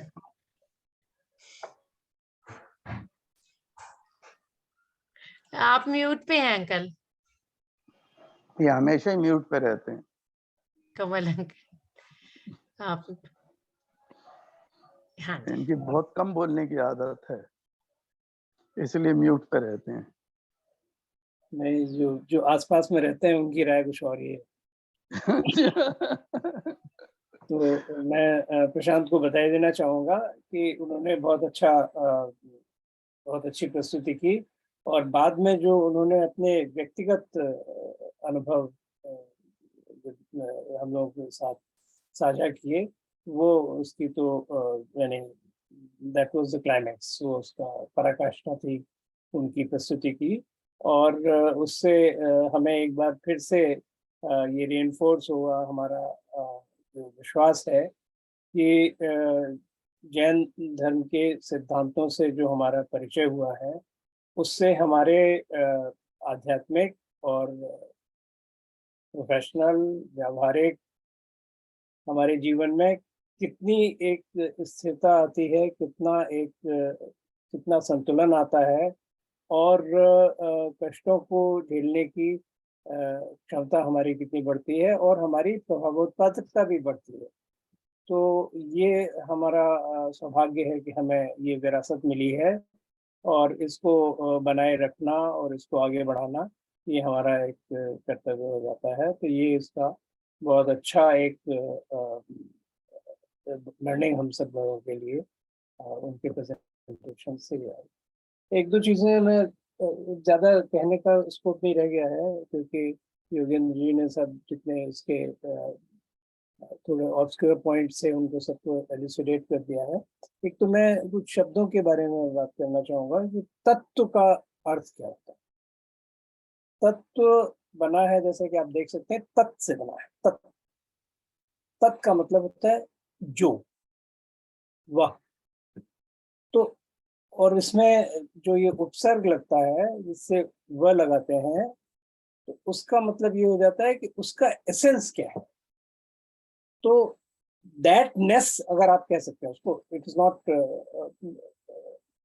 अ term which is used in English, but in order to understand the meaning, यानी जिसके कारण वह है, कुछ और नहीं है ना, वो तत्व हुआ। जैसे आप ये कहें कि अधिकारी का तत्व क्या है, अधिकारी का तत्व अधिकार है ना, क्योंकि वो अधिकार उसे मिला हुआ है और उस अधिकार का प्रयोग करता है, इसके कारण अधिकारी है। तो that is the essence of being an officer, है ना। तो इसी तरह से राजा का क्या तत्व है, नृपत्व, विद्वत्व क्या है, विद्वत्ता क्या है। तो ये इसका मतलब होता है। तो जो फंडामेंटल चीजें हैं, फंडामेंटल किस सेंस में, फंडामेंटल जो कि हमें जो हमारी अंतिम इच्छा है, जो हमारी अंतिम परिणति है, जो हमारी हमारा गंतव्य है, उसको प्राप्त करने की दिशा में जो चीजें एसेंशियल हैं वो तत्व है। तो वो क्या, जैसे कि उन्होंने कहा था कि सब सुख चाहते हैं, और सुख क्या है? अंततः सुख तो एक ही है, जो कि बिल्कुल जो चिंतन हो, जो स्थायी हो, जिसमें किसी तरह की बाधा न हो, अव्याबाद हो, वो मोक्ष का सुख है। तो उस मोक्ष के सुख को पाने के लिए जो भी कुछ एसेंशियल है, जिसका जानना एसेंशियल है, वो तत्व है ना, दैटनेस वो है। ये तत्व का है। इसी संदर्भ में मैं ये भी कहना चाहूंगा कि इनकी एक स्लाइड थी प्रशांत की, जिसमें 7 तत्वों का लिखा था, और एक और सब 7 तत्व लिखे थे, और दूसरी ओर जो तत्वार्थ सूत्र का सूत्र है उसको 7 उसके इक्विवेलेंट है। तो उसमें एक बात जो मैंने नोटिस की कि वो संस्कृत का है, उसमें जोड़ा जाता है, संधि होती है और समास बनता है, तो उसको आप मनचाहे तरीके से नहीं तोड़ सकते, है ना, उससे फिर तो अर्थ का अनर्थ हो जाता है। ऐसा ना करें। जैसे कि इधर एक और जीव लिखा था, उसके अगेंस्ट बाएं ओर लिखा था जीवा, फिर अजीब लिखा था, उसके अगेंस्ट फिर लिखा था जीवा। तो एक रंग से लिखा था, दूसरे रंग से लिखा था, डिस्टिंग्विश करने के लिए। इसी तरह से और भी थे। आश्रव के स्थान पर श्रव लिखा था। तो ये सब हुआ क्यों था? क्योंकि वो सब संधि हुई, जीव प्लस अजीब, जीवाजीव हो गया, जीव प्लस अजीब प्लस आश्रव, जीवाजीवाश्रव हो गया। तो उसके जब आपने 3 टुकड़े किए, तो एक जीवा, फिर दूसरा जीवा, फिर तीसरा श्रव, तो वो निरर्थक हो गया। तो ऐसा करने से कोई लाभ नहीं हुआ, हानि हुई। तो मेरा आशय केवल ये है कहने का, मैं बहुत से प्रेजेंटेशन में देख चुका हूँ, बार बार मैं इसकी ओर संकेत करता हूँ कि शब्दों का अपना महत्व होता है। इसीलिए मैंने तत्व के शब्द का अर्थ बताने का प्रयास किया। तो हम शब्दों के साथ खिलवाड़ नहीं कर सकते। तो my idea is not to criticize. I mean, I'm only trying to explain how important words are. इसीलिए हमारे मंत्रों में कहा जाता है कि मंत्रों में उच्चारण की बहुत शुद्धता का ध्यान रखना चाहिए, इधर उधर जरा सा भी नहीं होना चाहिए, क्योंकि अर्थ का अनर्थ हो जाता है। तो उसे अगर मान लीजिए संस्कृत नहीं है समझ में आती, तो संस्कृत को छोड़ दें, वो बेहतर है। या फिर जो कोई थोड़ा संस्कृत जानता है उससे पूछ लें, है ना। तो आगे से हम लोग इसका ख्याल रखें इस बात का, और जो हमारी भाषा है उसी में तक सीमित रहे, उतना पर्याप्त है। हिंदी अंग्रेजी 2 चीजें काफी हैं, उसी में हो जाता है। अब जो संस्कृत में ध्यान दे सकते हैं वो संस्कृत में ध्यान दें, और जो नहीं दे सकते हैं वो उसको छोड़ दें। यही बात प्राकृत की है, क्योंकि उसमें फिर बहुत संभावना इस बात की होती है कि गलत उसका कुछ अर्थ लग जाए। तो ये मैं अनुरोध करूंगा कि आगे से इस बात का ध्यान रखा जाए, और शब्दों को उनकी जो इम्पोर्टेंस है वो दी जाए। तो इसमें और ज्यादा कुछ बताने के लिए है नहीं। अब जैसे कि प्रशांत को तो जानते ही हैं, प्रशांत ने इतना अध्ययन किया है इष्टोपदेश का, उनको सारा इष्टोपदेश कंठस्थ भी है। उसमें कहा गया है, उसका एक 50वां श्लोक है, जीवोन्य ग्लश्चान्य इत्यसौ तत्त्वसंज्ञः यदन्य दुच्यते किंचित तो तस्यैव विस्तरः। जीव अलग है, पुद्गल अलग है, यही तत्व का सार है, समस्त तत्व का सार है। और इसके अतिरिक्त इस संबंध में जो कोई कुछ कहता है वो इसी बात का विस्तार है, इसी बात का एलैबोरेशन। इसके आगे हमें जानना, अगर हम जान सके तो जाने, और अगर नहीं जान सकते तो इतना पर्याप्त है। लेकिन इसके फिर जो कॉन्सिक्वेंसेस हैं वो फिर हमें फॉलो करने पड़ेंगे। हमने ये समझ लिया कि जीव अलग है और पुद्गल अलग है, तो फिर क्या फॉलो करता है उससे? जीव अलग है, पुद्गल अलग है, तो इसका अर्थ ये हुआ कि हम तो जीव हैं, तो हम पुद्गल के पीछे ना भागें, और पुद्गल के कारण जो कुछ मिलता है उसकी हमें इतनी तमन्ना ना हो, उसकी इतनी इतनी आकांक्षा ना हो। और जैसा कि अभी योगेंद्र जी ने बताया, जब उन्होंने समझ लिया कि माँ क्या है या भाभी माँ क्या है, यानी मतलब ये कि वो भी तो जीव और पुद्गल का मिश्रण है, और हमारे जीव तत्व से वो अन्य है। तो हमें उनके प्रति जो हमारे दायित्व हैं उनको हमें पालन करना है, लेकिन उनके साथ मोह-पाश में नहीं बंधना है। और जब उनके जाने का समय आए तो उनको भी हमें उनके इस मोह-पाश से मुक्त कराने का प्रयास करना चाहिए, जो किया गया। तो ये सारी चीज़ें इस अंडरस्टैंडिंग से फॉलो करती हैं। उन्हीं को फिर हम समझने की दृष्टि से 7 तत्वों में और 9 पदार्थों के रूप में समझते हैं, क्योंकि अगर आप देखें तो यही सारा कुछ खेल किन 2 तत्वों का है, इसमें से एक जीव तो एक हो गया, दूसरा अजीव, तो अजीव का जो पुद्गल वाला अंश है वही इस मामले में एक्टिव है।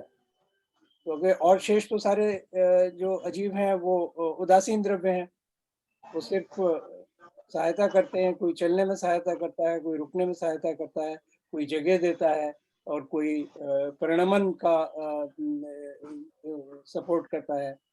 तो लेकिन जो खेल होता है वो फिर पुद्गल के भी एक विशेष जो कार्बन वर्गणा हैं उनका, और जीव की जो आपस में इंटरेक्शन है उसी का सारा संसार है, और उसी को अलग करने की जो प्रक्रिया है वो फिर धीरे-धीरे संवर और निर्जरा और मोक्ष तक जाती है। तो ये 2 चीज़ें हमें पता लग गईं, और उसके जो कॉन्सिक्वेंसेस हैं और उसके जो लर्निंग्स हैं, अगर हमने उसे ध्यान दे लिया तो ये इससे हमारी मुक्ति का तो रास्ता बन गया इससे।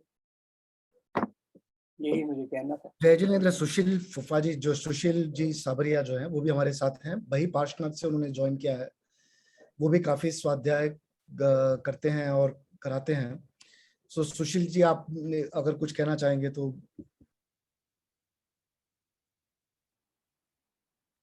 जय जिनेंद्र प्रशांत जी। जय जिनेंद्र। सब लोगों को जय जिनेंद्र, ना आपका भी और अपने बाकी जैन साहब का भी। तो मेरे को सबसे अच्छी बात तो आपका एक ही उदाहरण जो लगा प्रोफेशनल लाइफ का, that is very good. When you understand the Jainism, your professional life itself improves. When you compare with others, तो आपको उस वक्त जो प्रोफेशनल लाइफ में चैलेंजेस मिलते हैं, तो उस वक्त में जो आकुलता है दूसरों को होगी, आपको कम होगी। And because of that, you get rid of the situations and you improve yourself. तो वो उदाहरण मेरे को भी बहुत अच्छा लगा, and I hope everybody understands this Jainism and he can improve his life for Vyavahar also and for Moksha Marg also. It helps in the both. It is not only that Moksha Marg ही प्रकट होता है, पर व्यवहार में भी आपकी life बहुत improve हो जाती है. You become very simple. You get the rid of the situations many times. और आपको परिवार में भी सब तरफ सफलता मिलती है, ऐसा मेरा ऑब्जर्वेशन है. And I hope all of you are doing this thing, and hope you will all understand Jainism by principles and improve further, and in last we get our best achievement by getting the moksha. Thank you, Prashant ji. Thank you. Swati, 2 हाँ जी। Point मेरे थे, एक तुम्हारे question का जवाब और एक कमल जी ने जो बोला उससे प्रणम्य सागर जी क्या कहते हैं। तो प्रणम्य सागर जी कहते हैं पदार्थ की प्रयोजन भूत क्रिया यही अर्थ क्रिया है। जैसे घड़े में पानी को ठंडा करना, घड़े द्वारा पानी को ठंडा करना, आत्मा का सुखी होना, आनंदित होना, ये प्रयोजन भूत क्रिया है। पर विडंबना ये है कि आत्मा ने शरीर की क्रियाओं को अपनी क्रिया मान लिया है, और यही सब गड़बड़ हो रहा है। दूसरा तुम्हारा जो प्रश्न था, बाद में मैंने देखा पेंसिल से मैंने लिखा हुआ है तो मैं नजर नहीं पड़ रहा था, दोबारा देखें अपन। श्रवण शरीर की अपेक्षा वस्तु है, श्रमणता। शमन क्या है अंकल? श्रमण यही ये नहीं। साधु अपने मनराज। अच्छा, शमन। हाँ श्रमण, श्रमण शरीर की अपेक्षा वस्तु है, श्रमणता की अपेक्षा तत्व है। और तुमको कंफ्यूजन था कि जीव की अपेक्षा पदार्थ क्यों है, तो अपन ने जो ऊपर एक परिभाषा दी थी कि जो जाना जाए, निश्चय किया जाए, उसे अर्थ कहते हैं, पदार्थ कहते हैं। तो यहाँ पर अर्थ क्या हुआ? अर्थ हुआ उसका जीवत्व, जीव ही उसका अर्थ हुआ, इसलिए उसको हमने पदार्थ कहा। ठीक, जय जिनेन्द्र। शमन शरीर की अपेक्षा वस्तु है, शमनता की अपेक्षा तत्व है, अच्छा, और जीव की अपेक्षा पदार्थ है। okay. Thank you for this clarification. Thank you. So thank you so much, YK uncle, Kamal uncle and Sushil ji for your insights. अब और किसी के कोई प्रश्न है? एक मेरा सवाल स्वाति जी। हाँ प्रशांत जी, हाँ। मैं बोलना चाहूंगी। हाँ जी, हाँ जी doctor Vibha, please go ahead. नहीं, नरेश जी आप बोलिए, फिर मैं बोलूंगी बाद में। नरेश जी बोल रहे हैं ना? नहीं, वो नीरज जी बोल रहे थे। हाँ, मेरा एक छोटा सवाल है। अपन बोलते 7 तत्व और 9 पदार्थ, पुण्य पाप को मिला देते हैं 7 तत्व में तो 9 हो जाते हैं। तो मेरा सवाल थोड़ा मैथमेटिकल है कि जब पुण्य पाप की अपन बात कर रहे हैं तो बोल रहे हैं आश्रव, यानी आश्रव के अपन 2 भाग कर दिए, पुण्य और पाप। तो अगर अपन पुण्य और पाप को 7 तत्व में मिला रहे हैं तो आश्रव को हटा दें तो 8 हुए, क्योंकि पुण्य पाप तो इवेंचुअली आश्रव ही हुआ ना। अगर हम साथ में उन 2 को जोड़ देते तो आश्रव, पुण्य और पाप तीनों ही जुड़ गए 7 तत्व में। तो इसके ऊपर बस मैं जानना चाहूंगा कि ये किस तरह से अपन ने कहना, मतलब ग्रंथों में किस तरह से लिखा हुआ है कि ये 9 पदार्थ हैं?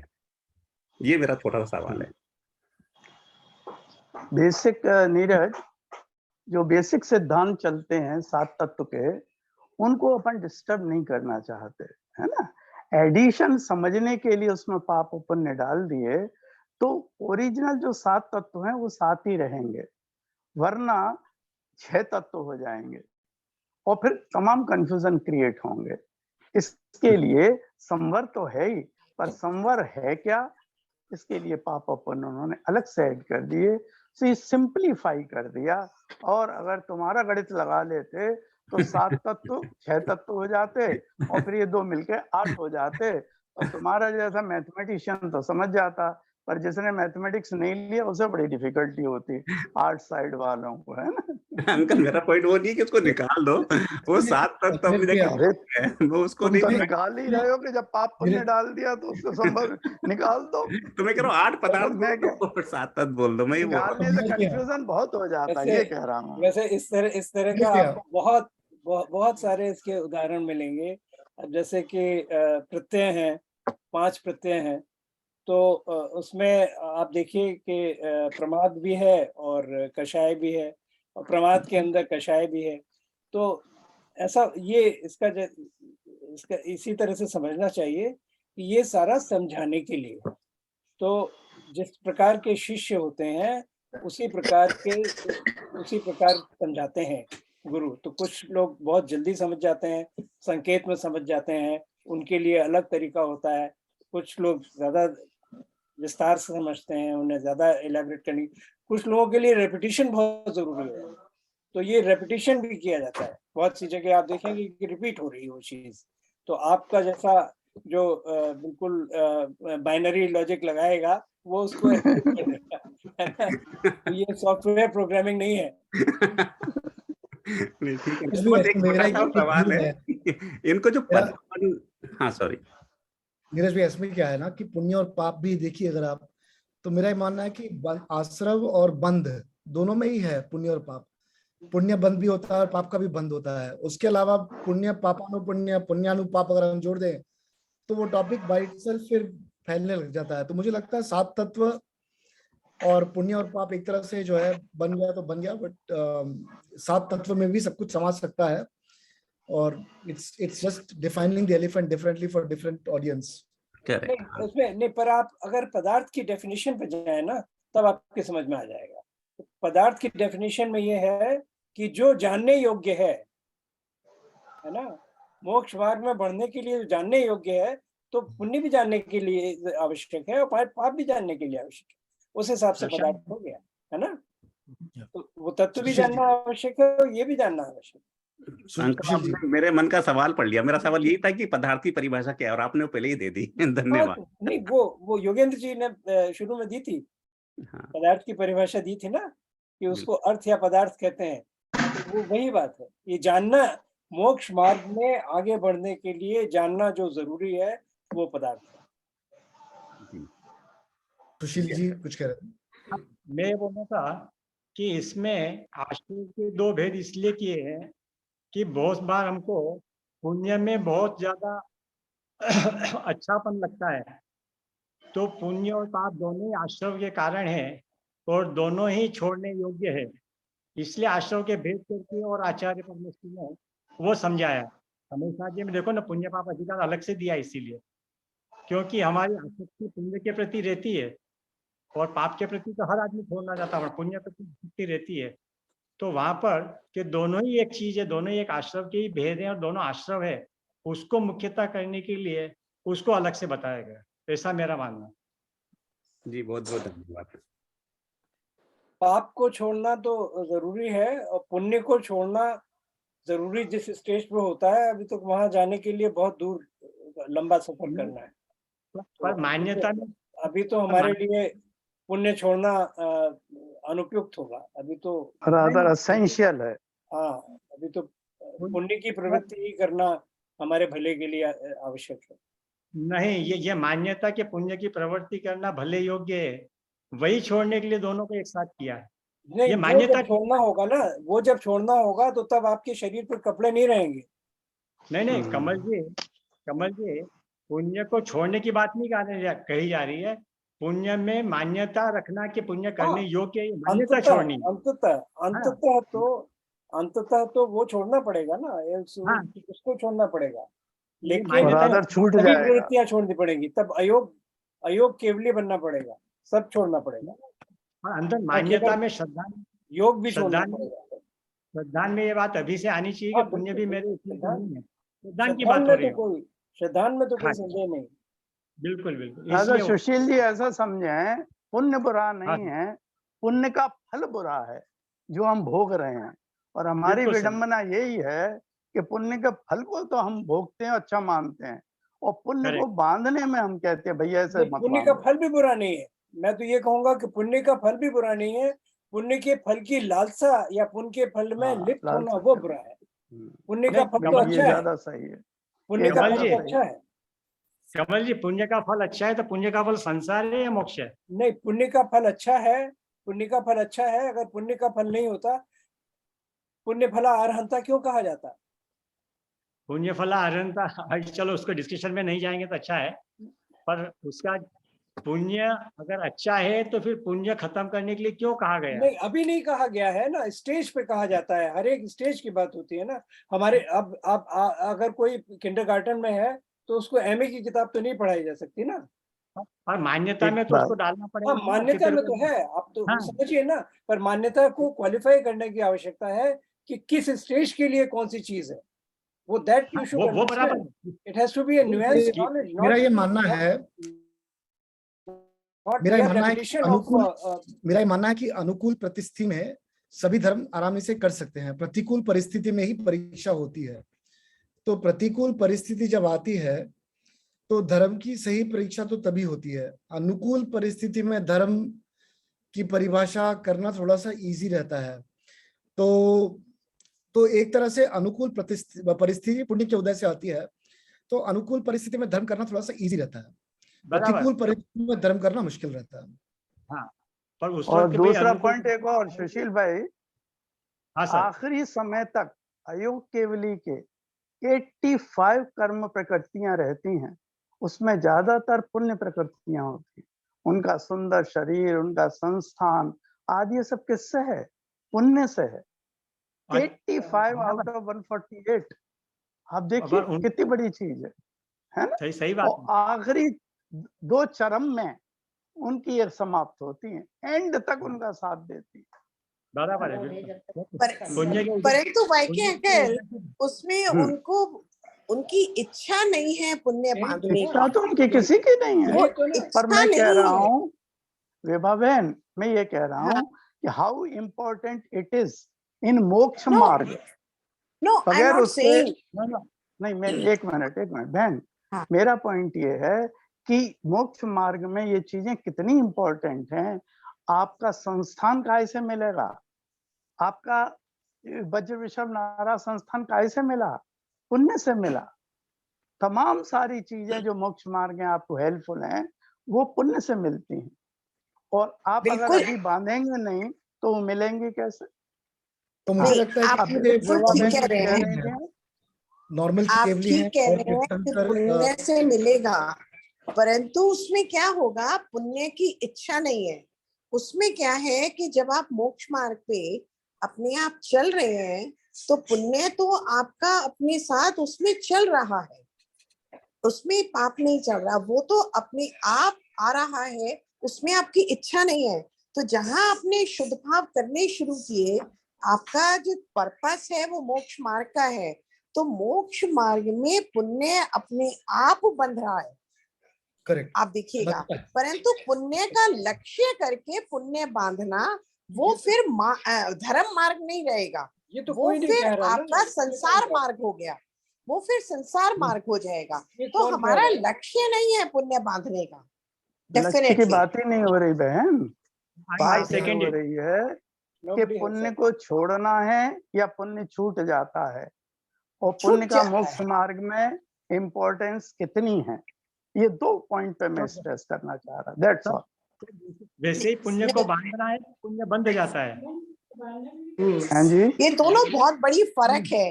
पुण्य बांधना चाहते हैं और पुण्य बंध जाता है, इन दोनों में बहुत बड़ा फर्क है। तो इसको हे न माने, मुख्य चीज ये है, पुण्य को हे न माने। खासतौर से श्रावकों की अवस्था में।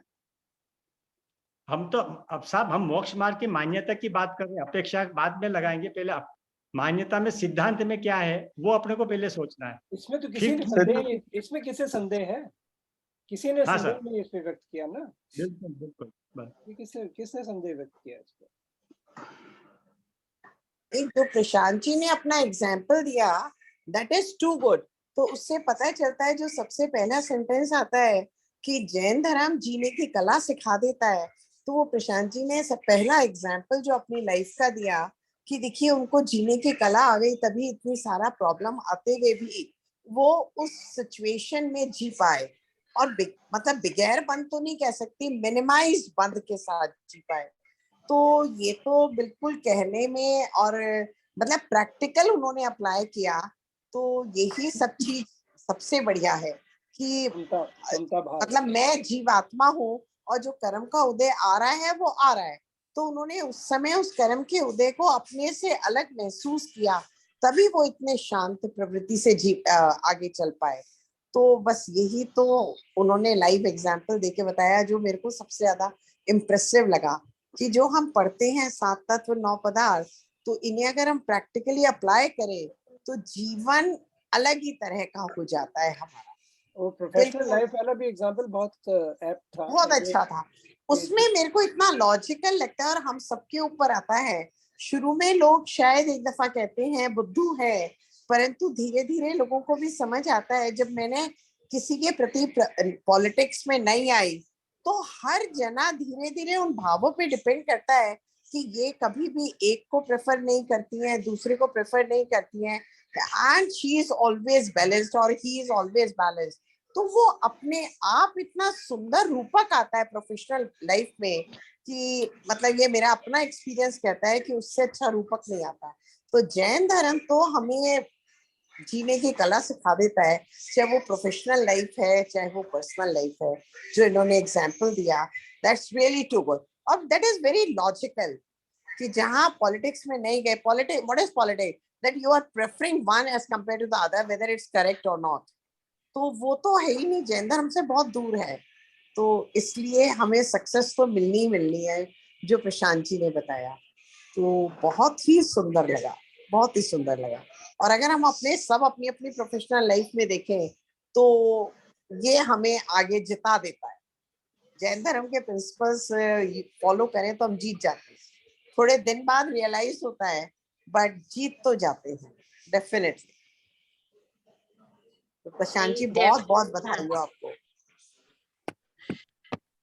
डेफिनेटली, और हम जीत ही नहीं जाते हैं, हमारे प्रोफेशनल एनवायरनमेंट में सबको पता चल जाता है कि ये अलग हैं, और सबको हम मतलब फेथ भी हो जाती है, ट्रस्ट भी करने लगते हैं, मतलब अंदर तो सभी जानते हैं कि ये ट्रस्टवर्दी हैं, और स्पेशली सीनियर मैनेजमेंट तो ट्रस्ट करने लगते हैं।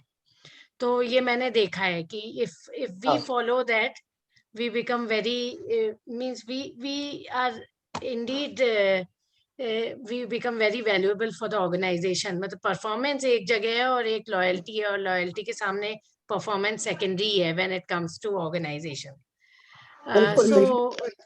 मुकुल जी कोई क्वेश्चन है आपका या?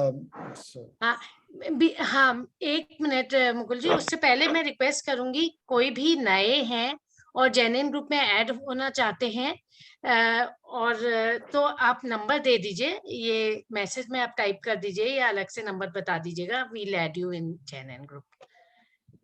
या मुकुल जी। हाँ जय जी।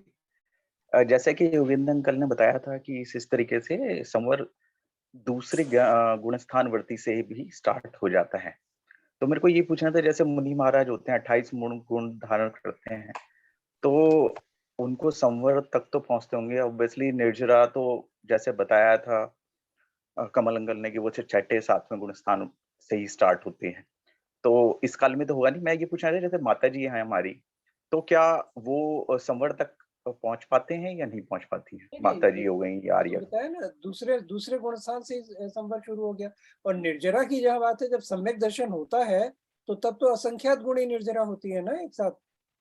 तो अच्छा, निर्जरा बाद में 7वें गुण स्थान से होती है, ये बात सही नहीं है। निर्जरा तो सम्यक दर्शन की तो प्राप्ति 4थे गुण स्थान में हो जाती है, तभी उसी के साथ। और 5वें गुण स्थान में जब वो देश व्रत ले लेते हैं तो तब 24 घंटे उनकी निर्जरा होती है। वो चाहे, और जो मुनिराज होते हैं उनकी तो और ज्यादा निर्जरा होती है। तो दूसरे से संवर शुरू हुआ और 4थे गुण स्थान में जब सम्यक दर्शन हुआ तो वन टाइम निर्जरा हुई, और 5वें गुण स्थान ऑनवर्ड्स 24 आवर्स निर्जरा हुई। चाहे प्रवृत्ति भी करे, चाहे खाना बनाए, चाहे कुछ भी करे, पर व्रत धारण किया है, उसका पालन कर रहे हैं, तो निर्जरा होती रहेगी बराबर। क्योंकि वो जीव रक्षा का हर समय ख्याल रखते हैं, हर समय उनको अपने व्रतों का जीव रक्षा का बहन।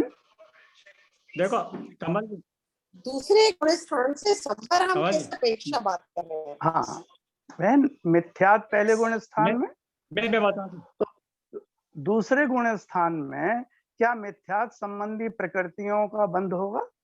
नहीं होगा। तो जिनका बंध नहीं होगा उनका हम संवर कहेंगे। करीब 15 प्रकृतियां हैं शायद, बिल्कुल जिनका बंध रुक जाता है। जैन साहब जो बोल रहे हैं बराबर बोल रहे हैं।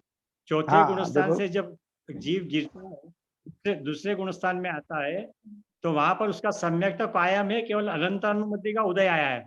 तो सम्यक कायम होने से उसकी 41 प्रकृति की जो बद्ध विच्छित की हुई थी वो चालू है, अभी बद्ध बनना शुरू नहीं हुआ। तो उस अपेक्षा से वो संवर कहाँ है वहां गिरने के, क्योंकि अभी वो प्रकृति बनना शुरू नहीं हुई। जब वापस एक पहले गुण स्थान में आएगा तो वो प्रकृति सब बननी शुरू होगी, तो वहां संवर खत्म हो जाए, क्योंकि सम्यक तो भी कायम है उसका दूसरे गुण स्थान में। इस वजह से वो कहा है ये गिरने की कायम में शायद ना कहें, लेकिन ये है कि मिथ्यात और सम्यक मिथ्यात नहीं आया तो मिथ्यात की कर्म प्रकृतियां बनेंगी, है ना भैया? बराबर, मिथ्यात प्रकृति का उदय नहीं हुआ है वहाँ, तो सम्यक जी जी प्रकृति जी वहाँ है, सम्यक तो नष्ट नहीं हुआ है वहाँ। नहीं भैया, सम्यक तो नष्ट करना पड़ेगा कि जैसे ही चौथे से आप नहीं। नीचे आए दूसरे सम्यक में तो आप दूसरे में नहीं। दूसरे में आए तो सम्यक तो नहीं जाएगा, सम्यक तो नष्ट नहीं हुआ वहाँ। सम्यक तो तीसरे में चौथे में ही ऑनवर्ड्स होगा। नहीं सर, नहीं, तीसरे में मिश्र गुण स्थान है, वहाँ पर हाँ। दोनों चालू है। दूसरे में अनंतावधि उदय आया है और सम्यक का नाश नहीं हुआ है। पहले में जाके अनंतावधि का साथ में मिथ्यात्व का भी उदय भैया, पहले में। अनंतानुबंधी के साथ सम्यक्त कैसे रह सकता है, आप बताएं। असंभव। आप नहीं आप उसको समझिए। दू- 7 प्रकृति का उसने उपशम किया है, चौथा गुण स्थान है, 7 प्रकृति का उपशम बराबर किया। बराबर। अभी सम्यक का उदय चालू हुआ है तो क्षय उपशम में चला गया जी, क्षय उपशम में उपशम से। भाई नहीं, बात ये हो रही भैया, उसने 7 का जो उपशम किया था, अब उसके अनंतानुबंधी का उदय आ गया, इसलिए वो दूसरे गुण स्थान में आ गया। जब हाँ, तो दूसरे गुण स्थान में आ गया तो अनंतानुबंधी के साथ में सम्यक दर्शन घटित कर सकते हैं क्या अपन? है वहाँ पर नहीं। एक आवली का समय है जहाँ पर सम्यक भी है कितना और भी मिथ्या। हो, हाँ, कितना भी हो भैया, लेकिन से- उससे मिथ्यात आने में इतना अभी विलंब है, लेकिन तो फिर दूसरा अनंतानुबंधी तो आ ही गई। अच्छा, अनंतावधि आ गए और मिथ्यात्व भी आ गया, तो फिर दूसरे और पहले गुण स्थान में क्या फर्क है? वही जो आप आवली का बता रहे थे, 6 आवली, 6 हाँ, आवली के तो वही बाद मिथ्यात का उदय आएगा। उदय तो आएगा। अभी तो दूसरे गुण स्थान में अनंतानुबंधी का उदय है, मिथ्यात का नहीं है, और अनंतानुबंधी के सद्भाव में सम्यक दर्शन रह नहीं सकता। गिरता हुआ ट्रांजिशन का गिरता स्टेज है बस। उसका उदाहरण ऐसा दिया है कि पेड़ से जो फल गिरता है हम्म। वो नीचे आ रहा है ना उतना ही समय, बस और उतना वो ही नीचे समय। आएगा ही आएगा मिथ्यात्व। वो बिल्कुल सही है, वो बात नीचे हो आएगा, रही है, वापस पेड़ पे बात नहीं हो जाएगा। जब रही तक वो है। गिरा नहीं है तब तक की बात है। हाँ, बस पर correct। सम्यक तो छूट गया ना, डाल से तो छूट गया ना, सम्यक की डाल पे जो था वो तो छूट गई उसकी, हाँ, लेकिन छूट जमीन की गया, मिथ्यात लेकिन पोजीशन नहीं आई है अभी, है ना भैया? मिथ्यात्व में नहीं आया, मिथ्यात्व में नहीं आया। हाँ, बराबर। लेकिन अनंतानुबंधी में आ गया। ट्रांजिशन की स्टेज है, ट्रांजिशन की स्टेज, वो भी मोमेंटरी। ट्रांजिशनल स्टेज है। वो इतना कम समय है, मतलब कि 6 एक आवली बहुत, मतलब हाँ, कुछ भी कम हो, बात तो सिद्धांत की होती है ना अपने यहाँ, हाँ, तो बराबर। समय की नहीं, कितना समय, पर सिद्धांत ही है। हाँ, सिद्धांत स्वाति बराबर। और कोई? मेरे ख्याल से प्रश्न तो और हैं लेकिन टाइम हो गया है, तो शायद। हम रैप अप कर देते हैं। बस मैं ये लास्ट ये कहूंगी, वो तत्व का एक मैंने वो भी था, दैटनेस जो है वो वस्तु का स्वरूप, तो तत्व दैट वस्तु का स्वरूप, तो आई डोंट नो उसको उस तरह से भी मैंने सुना है, but anyways we are now wrapping up. तो thank you so much Prashant bhaiya for an amazing session. आपने इतनी अलग अलग तरीके से सब तत्वों को बताया कि जीव अजीव इस दृष्टि से भी देख सकते हैं, सामान्य विशेष दृष्टि से, अलग अलग तरीके से, तो वो एक माइंड रिवीलिंग था, क्योंकि हर बार मतलब जब इनको पढ़ते हैं तो ये सारे पर्सपेक्टिव इतना हम ध्यान नहीं दे पाते हैं, एंड ये पर्सपेक्टिव ध्यान दे तो फिर काफी विविड इनकी अपने आप ही अनुभूति होने लगती है। So thank you so much for that, and thank you so much for your personal examples, both personal and professional. So thank you so much, and YK uncle कुछ कहना चाहते हैं, and before that I will say thank you so much YK wrap uncle, up Kamal करने से uncle, पहले Sushil ji. Wrap up करने से पहले मैं चाहता हूं कि आप प्रशांत को रैप अप कर लें, अगले उसकी डेट की कमिटमेंट करा लें, नहीं तो फिर ये डिसअपियर हो जाएगा बहुत दिनों के लिए, ये बहुत लंबी गोत मारता है ना? तो इसको रैप अप करो जल्दी से और अगली डेट ले लेना इससे, है ना? चलिए, बहुत बहुत आशीर्वाद, बहुत सुंदर। Hoping to see you all. Thank you Dr. Vibha for your inputs. Thank you everyone for being there. Jai Jineन्द्र। जय जिनेन्द्र। जय जिनेन्द्र। जय जिनेन्द्र। जय जिनेन्द्र।